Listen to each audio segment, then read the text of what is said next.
Bonjour à toutes et à tous, lundi 5 décembre, l'actualité aujourd'hui est commentée par David Hervé Boutin. Bonjour, vous êtes conseiller UMP dans le 6e arrondissement de Paris et vous êtes également président de l'agence de communication audiovisuelle BB+. François Closet, journaliste écrivain, Éric Brunet, journaliste polémiste, essayiste, écrivain, vous en avez plus que de Closet, et André Chico-Nicolas, rédacteur en chef à l'Humanité Dimanche. Alors François, vous vouliez pousser un coup de gueule, alors je vous laisse, Écoutez, pousser votre moi coup de gueule. j'ai été très choqué. Un ministre de l'Intérieur ne peut pas dire « j'ai entendu dire ». Il en parle ou il n'en parle pas. David Hervé Boutin. Et je crois qu'à un moment, il y a un certain agacement parce que ça fait très longtemps, de longs mois qu'on parle de cette histoire. Il y a effectivement beaucoup de choses qui sont dites, qu'on entend, etc. Il reprend simplement ça. Je ne pense pas qu'effectivement il ait pu avoir le PV ou quoi que ce soit. En revanche, quand on parle dans l'interview de complot, etc., je peux comprendre qu'il y a un certain agacement de sa part. Parce qu'au bout d'un moment, bon, je crois qu'il faut arrêter.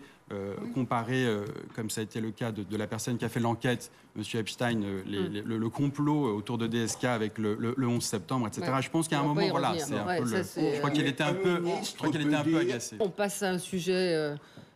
non pas que celui-ci ne le soit pas, mais vous disiez il faut parler des choses préoccupantes. Aujourd'hui, rencontre décisive, une énième rencontre décisive entre Nicolas Sarkozy et Angela Merkel. Peut-être que François Closet peut essayer de vulgariser un petit peu les enjeux de cette rencontre où on dit que la France est en train de céder du terrain, où le couple franco-allemand, finalement, va avoir du mal à s'entendre. Écoutez, il y a vraiment une imposture dans l'idée de nous dire l'Allemagne veut nous imposer une politique. Que veut effectivement imposer l'Allemagne? L'équilibre budgétaire. Est-ce que l'équilibre budgétaire définit une politique? De toute façon, nous devrons faire l'effort de revenir à l'équilibre budgétaire, autrement nous serons étranglés sur le plan financier dès l'année prochaine. C'est tout simplement pour ça que nous faisons cette germanophobie insupportable faite d'arrogance française. La gauche. David Hervé Boutin. L'Europe n'était pas là pour faire fonctionner une planche à billets, continuer de nous permettre d'avoir un endettement toujours plus important et nous permettre de gagner du temps. On ne court jamais plus vite que son ombre. À un moment, on est rattrapé par la réalité.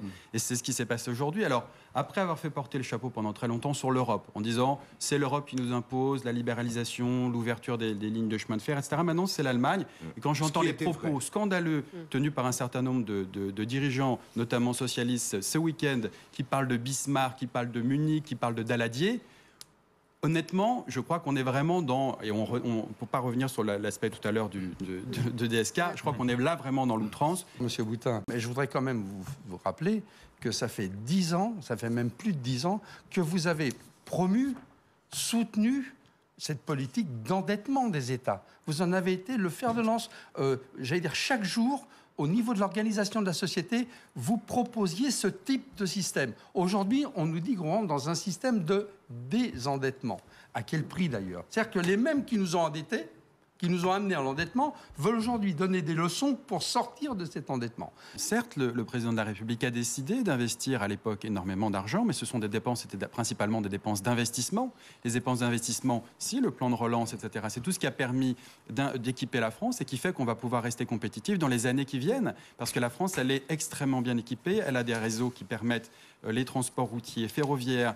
Et ça, c'est le futur. C'est le futur, on prépare le futur avec des investissements comme ça. Ce qu'il faut aujourd'hui limiter, c'est le déficit structurel sur les dépenses de fonctionnement. Et avec effectivement une explosion des dépenses de fonctionnement, notamment dans les collectivités locales, qui font qu'aujourd'hui, on ne peut plus tenir les critères dits de Maastricht, vers lesquels il faut revenir, parce que c'est tout l'euro derrière qui est tenu en otage par ça. Et on ne peut plus courir, comme je le disais tout à l'heure, après la chimère du fait qu'on va toujours pouvoir s'endetter, faire marcher la planche à billets, et que ça passera bien comme ça. Aujourd'hui, on est devant le mur des réalités, et tous les gouvernements se sont effectivement exonérés de cette responsabilité, mais pour l'avenir, pour nos enfants, nos petits-enfants, on doit faire ces réformes. On a d'autres sujets dans l'actualité. Autolib qui est lancé aujourd'hui. Est-ce que c'est une bonne idée?